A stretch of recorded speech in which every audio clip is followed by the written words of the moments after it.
Hi everyone, and welcome back to the Content Mix. I'm Carlota Pico, your host for today's show, and I'm excited to introduce Victoria Yasinetskaya, who is Chief Marketing Officer at PagoFX and is also author of the book that's called Alphas and Omegas, which she'll tell us more about very soon. Welcome, Victoria, and thank you so much for joining us today on the Content Mix. Hi, Carlota. Hello, everybody. My pleasure to be here. It's my pleasure as well. Victoria, we actually met around a year ago in Madrid, so it's great to reconnect with you now during this podcast. Could you tell me a little bit about your background experience and what you've been up to over the past year since we last spoke? So I've been working in marketing for most part of my life. In the past year and a half, I've been leading a marketing team at PagoFX, which I'll tell you a little bit more later. And throughout my career, I've really been at the financial services industry side of marketing. So I'm a banker as education, but I haven't worked as a banker per se. I've been looking after the strategy, marketing, customer experience side of financial services. And in the past, I would say around 7 years, I've been mainly focused in the fintech industry. Okay, very interesting. Why did you decide to pursue a career in in marketing in the first place versus a career in banking? Very good question, because when I finished my bachelor's degree, which is banking and finance, most of my friends went into investment banking or working in retail banking. And I wanted to, I think, look into a more kind of human side. So not just deal with numbers and, accounts, balance sheets, money coming in and out. I wanted to understand the human side of how do customers understand finances, how do they manage their money, what are the particular needs, and how can banks and other financial institutions adapt to those needs. And this is why I decided to do a little bit more of studies and understand a little bit how you can approach it from a strategic point of view. And I had a great opportunity to work as a consultant in the beginning of my career. And as a consultant, you work with a wide variety of customers. So, for example, I was working with ABN AMRO, with Zurich Insurance Company. And my kind of key goal was to understand the customer pain points and how these companies can really create a product that meets those needs. Okay, very interesting. And Victoria, what were the major lessons that you learned during your consultancy times? That's a great question, because it really depends on the project. But everybody has been talking for the past decade about customer centricity and really listening to the customers. And what I've seen in my career, that it's easier said than done. So yes, you can, do a survey, you can do market research, and then you kind of put a tick and say, okay, fine, I've done the customer research, and now let's start developing the product. But what I see is that it's something that needs to be ongoing. So every time you do create a product, you launch it in the market, you need to understand and continuously listen to your customers, what is working, what is not working, and how to fine tune it. Because markets are developing, things are changing, the context of our customers is also changing. Therefore, whatever worked in the past 2-3 years may not be working right now. And large financial institutions need to be at pace with the evolving customer needs, especially in the digital era. And I think that's been a great learning for me, and in the projects where I've been involved, how to continuously have that customer voice present in everything that you do and all the decisions that you make. Definitely, I couldn't agree more. And speaking about changes, let's talk a little bit about COVID-19, because I think we've all felt the changes that COVID-19 has brought our way. What type of adjustments have you had to make in your marketing strategy as a result of the health crisis? Yeah, actually, we launched PagoFX in the UK on the 16th of April. So that was right at the peak of the lockdown. We were all locked in our houses. And it was a big launch for us. We were building to that launch for a year. We had loads of plans in terms of PR, in terms of communication. And honestly, we did a pretty good job. And we were very pleased with the results, because we just had to shift. Instead of doing like a press conference that you would do, in a big room, getting everybody together, we had to do it virtually. And journalists were okay with that. They were already kind of getting used to this new way of doing press conferences. Also, all the communication that went afterwards, all the digital marketing posts and communication that we launched, actually it worked. So, it was an example that you can go big, you can launch a product without really meeting anybody face to face, and making sure that you have a solid plan in place. So that was kind of one learning, that yes, it is possible. On the other side, we were about to start filming a number of videos that is part of our creative campaign. And we were planning to do it in Madrid, and the kickoff was planned like for mid-April. And of course, it was not possible because you could not get actors, you could not get the crew all together. So we had to postpone and wait for about 2 or 3 months until it was possible. So in the meantime, we had to be creative and think of other ways of, getting emotional videos that tell a story about a potential user. So we were doing with 2D graphic design, and it was finding ways around it. And if plan A is not working, well, look for plan B and C. Yeah, I mean, we're in the field of A/B testing anyways, right? So we should be used to plan A, plan B, plan C, and the list goes on. Exactly. Victoria, let's take a step back. Could you let us know what PagoFX is, a brief 30-second elevator pitch, and also what it brings to the table? PagoFX is an international money transfer app.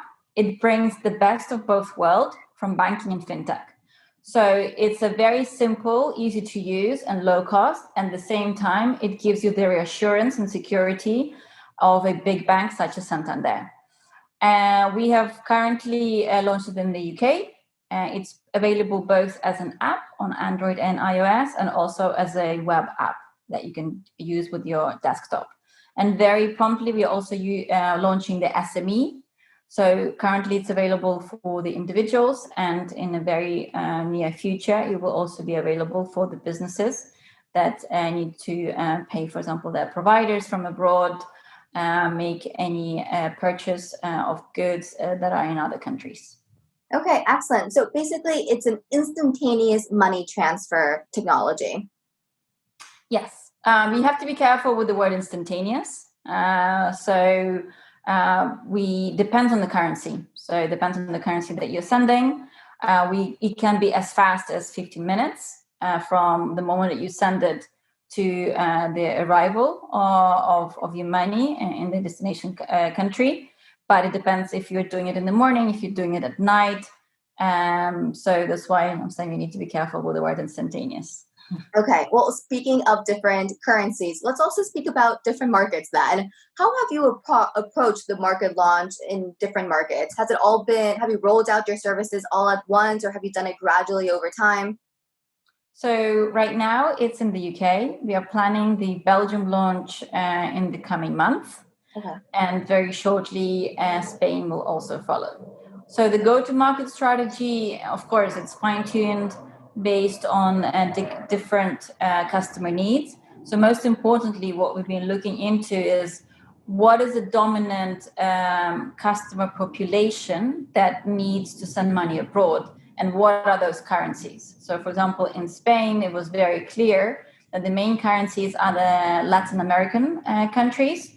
So people that are from Argentina, Brazil, Peru, Ecuador, and others. There are a lot of these type of people that live and work in Spain. Therefore, they need to send money back home, either to support their families or to buy goods and services from their home countries. And also another corridor, which is very important, is Morocco. So everything that we are preparing for the Spanish launch is around this particular need. So we understand that these are the currencies that need to be in place, and it's also, in a way, marks our way of communicating and how we're going to be launching the product in this country. Okay, so interesting. So on the one side, you have the sender, the person that sends the money, and then on the other side, you have the receiver, the person that receives the money or the company that receives the money. Are you communicating with both the sender and the receiver in the same way? Because, for example, when it comes to Spanish, although in Latin America they also speak Spanish, it's a completely different culture than in Spain, for example. We both speak the same language, but the cultural nuances are very different. Yes, very good point. So at the first stage of our product launch, we are mainly communicating to the sender, and potentially we would like to roll out also communication to the receiver. There is a GDPR blocker on the way that most of the people that are listening to this podcast are very familiar, and therefore we need to be very careful how we, do the communication in the correct way, compliant with the GDPR rules. Okay. And now I was doing some background research, obviously, on PagoFX, and I saw that it's a Santander-backed initiative. What role does Santander play in PagoFX? How is that helping your marketing activities? Yeah, so we are part of the Santander group. That means it's the primary owner of the product of the organization. And of course, what is important is the security factor. So we go through a very strict authorization process. So we follow all the rules that a typical bank would have to follow. And this brings the reassurance to the customers that they're dealing with not a normal fintech that would not have bank behind, but with a fintech that's got a very big structure and a lot of expertise that got to do with cybersecurity, with compliance, with financial crime. So we are meeting the standards of our parent bank and not just the standards of a fintech company. Okay, so it's a competitive value. It's an add-on. It adds an extra layer of security to the technology. Yeah, indeed, that's one of our key differentiators. And what we have seen is that really resonates with the risky kind of, risk-averse customers, because people that are eager to work with new fintech companies, that are eager to do a money transfer with a brand that they may have never seen, may have never used in the past, they would be more kind of a millennial, younger generation. Mm-hmm. However, when you think about people that are a little bit older, and I'm thinking of 45 plus, they're a little bit more concerned, and they don't mind paying extra, but to have this reassurance. So having the backing of a financial institution that is very well known in the whole globe, it's not just a Spanish bank, but it's a very international bank. Mm-hmm. I think this gives a sense of reassurance to our customers. And, we are seeing that people are buying property abroad using PagoFX, and they are making big transfers using our product, which is, again, a confirmation that our value proposition is resonating with the customers. Okay, excellent. And you said brands. So I saw that you're not piggybacking off of Santander's brand, but that you created your own brand for PagoFX. What was that like? Yeah, it was a very interesting process. So first of all, we needed to find a name that everybody likes and it works for us, but then that it's available. I always make a joke saying all the fruit is already taken. So mango, apple, lime, anything you can think of, it's all taken. It's very hard nowadays to come up with a name that's very memorable, easy to pronounce, doesn't mean anything weird in another language, and is available as a domain, as a brand that you can register. So we spent about 3 months, going from a list of 500 different names to end up with PagoFX. So when it was decided, then we were looking on the visual side of the brand, the color palette, the patterns that we're using. So, for example, we're using in the background of our images, we're using patterns that resonate with the patterns with the notes, the bank notes. Mm-hmm. So when you take a banknote, something that we haven't been holding in our hands for the past months, probably a lot, but you would see some patterns that resonate with the security. So we're using that as part of our element, and our icon is a wallet. So that, again, connection with the money and sending money from one destination to another. So the creation of the brand was a very exciting process, and it's still ongoing, right? Because when you start with the logo, you start with the name, you start with the basics, but then it's an evolving process, because right now we are working on the creative campaign that is about to be launched in Q4 this year. And while doing that project, we've been creating other new elements, such as photography, the style, the tone of voice. So I believe that when you create a brand, it's not just something that you do once, it's an ongoing project. Okay. And I'm assuming you didn't do that on your own, right? You hired a team to help you along the way. Yes, indeed. We've been working with an agency in London that have been supporting us in that process. Okay. And what about the new hires that you hired recently? What have they brought to the table? What hires did you hire? What skills did you look for? What about qualities, emotional skills, stuff like that? So the way that I've structured the hiring process, I was looking at the marketing funnel. So at the top of the funnel, we have acquisition, then we have customer engagement, and then customer retention. So the first type of profiles that we hired for the team was for customer acquisition, and looking at what are the channels that are the most powerful in nowadays, both for banks and for fintechs. And that's mainly digital marketing. So paid, and then affiliate marketing as well, and then any type of sponsorship. So I have 2 people in my team that are looking after the paid media marketing. Then I have several members of my team that are looking about customer engagement. So we are using Salesforce as our CRM and marketing automation platform.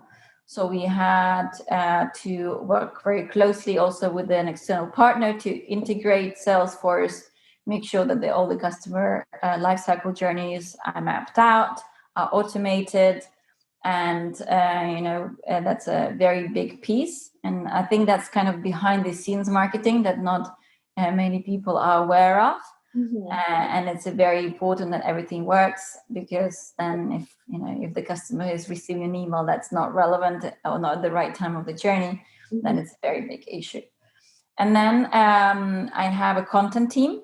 So I have a digital copywriter, content manager, and then PR and communications.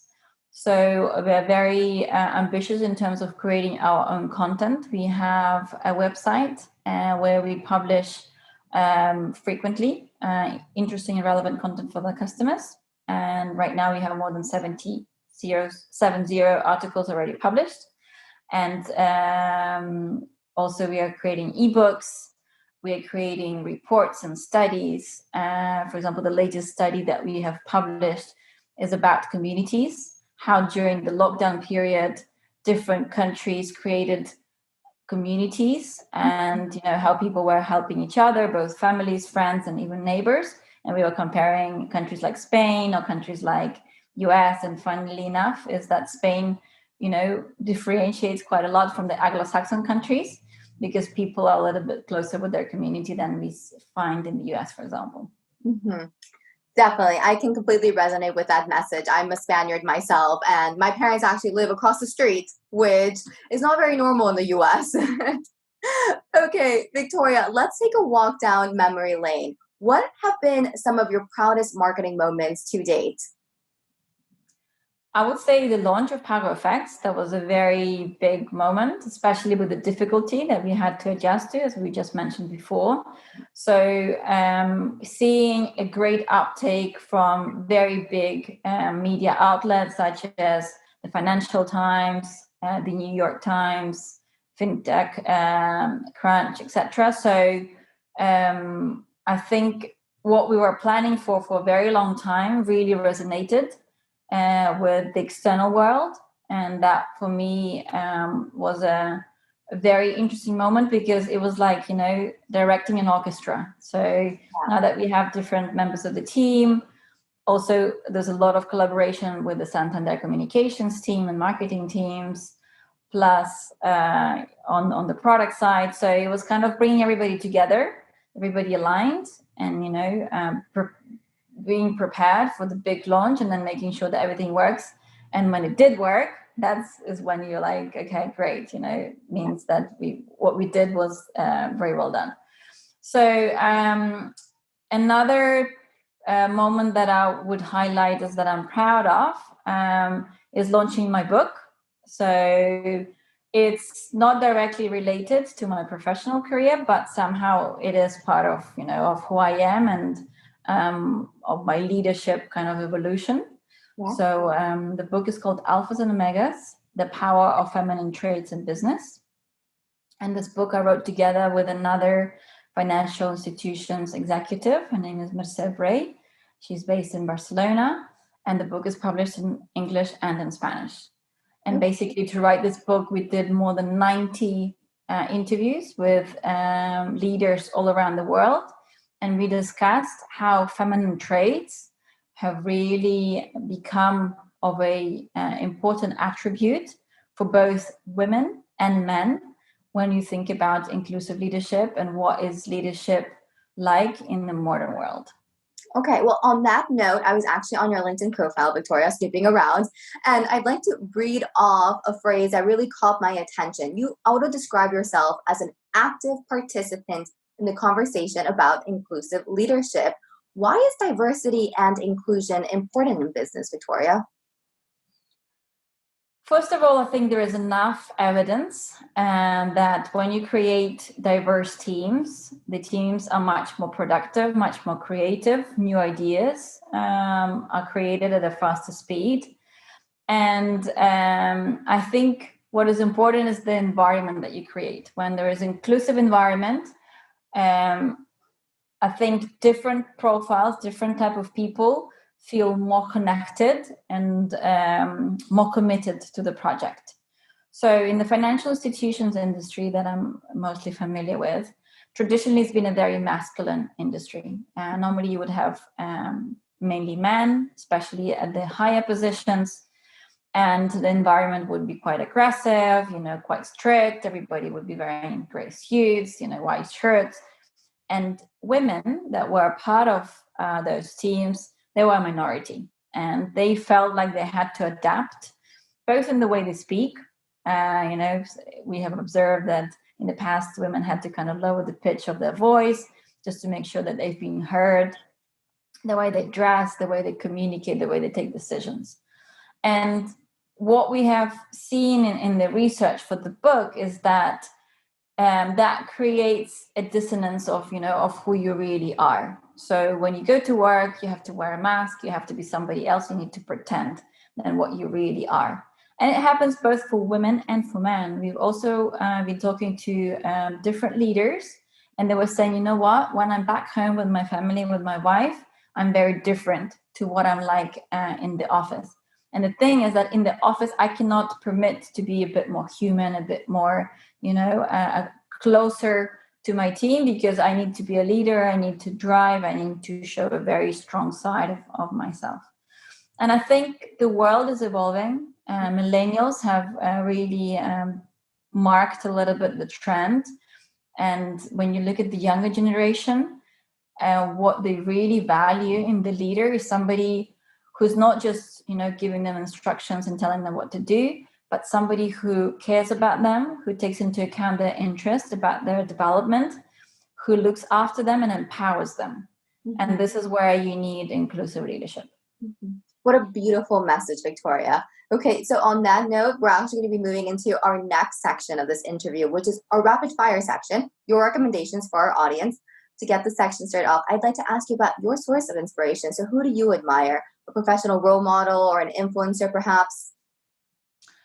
First of all, Michelle Obama. I read her book. I think she's a great influencer. Her message is very powerful. In her book, she was very humble and vulnerable at the same time. She did talk about, her times when she had, issues with the family, And I think that's a very powerful message that she did communicate. And now she's got a new podcast, which is also fantastic. And I think what she's doing on social media is great and is giving a very strong and encouraging message to all the ladies around the world to fight for their dreams and to have a very strong voice when they have an opinion on something. Also, there's a great podcast on women that work. It's I think it's by HBR, Harvard Business Review, and it's sponsored by Deloitte. And it's been a great source of inspiration for me when I was looking for a lot of material for my book. And again, what they do in that podcast is that they interview different leaders around the world, and they touch upon aspects like even things like what do you wear to the office, or even hairstyle or unconscious biases, things that we would all talk about among our friends, but they kind of bring it, on the surface, and they have very interesting discussions. I also like to listen to podcasts about different tech companies, startups. So Tim Ferriss has got a great podcast. And also there's another podcast, How They Build It. So they would talk about big companies. For example, Canva is a tool that I'm using to create visuals, for example. And they interviewed the CEO of Canva, who's a lady from Australia, and to hear her story, because normally, behind a big success, there's an interesting story with ups and downs. And it's great when, an interviewer can go into the depth and understand, how long and how much hard work it's taken to get to a level of where these leaders are nowadays. Definitely. I couldn't agree more. And I feel like the common denominator in those three podcasts is the human level. Everybody is humanizing the people behind the screen, the people behind those technologies. Even First Lady Michelle Obama is approaching her audience in a very human way by sharing her own challenges. Because at the end of the day, we're all human beings. We all face challenges, right? And we all just have to overcome them and keep on pushing. Yeah. Okay. And to finish up this interview, Victoria, what's your favorite app or tool at the moment, and why? My favorite app, I would say Spotify. I think they've done a great job. And, I'm always amazed how personalized their lists are. And I think this is something that many industries are trying to do, like personalize and contextualize the offers. And I think Spotify have done it in a great way. They understand your music preferences. They create lists for you that really resonate. I think all of us, back in the days, we're trying to create our own lists with iTunes, have our CDs and trying to create our own mixes. And it was very time consuming. And then, maybe 1 year later, you're tired of that list, and you start thinking about something else. And I think iTunes has really done a great revolution in that industry, and I'm really enjoying it. Actually, I'm going to add more, Audible. So instead of reading books, I listen. That's the best way for me to disconnect. So I go for a walk after work day, go to a park, and then while I'm doing it, I listen to a book. And I think Audible is another great app that has changed, and revolutionized the book industry. And it's very effective, especially when you have to do a long drive. A great way to make that journey more fun and useful at the same time. Okay, and I'm going to add one more to your list as well. PagoFX. Yes, of course. Yes, of course. Thank you for reminding. It's of course my favorite app. It's on my home screen, but I didn't want to brag too much about it. I'm here to brag for you. Okay, Victoria, thank you so much for joining us on the Content Mix. It was awesome to reconnect with you and to learn about how PagoFX has been doing over the past year. Thank you very much, Carlota, for the invitation. It was great to share everything that's going on, and hope to speak to you again. Likewise. And to everybody listening in today, thank you for joining us on the Content Mix. For more perspectives on the content marketing industry in Europe, check out the Content Mix. We'll be releasing interviews just like this one every day, so keep on tuning in. Thanks again. Have a fabulous day, and see you next time. Bye. Bye.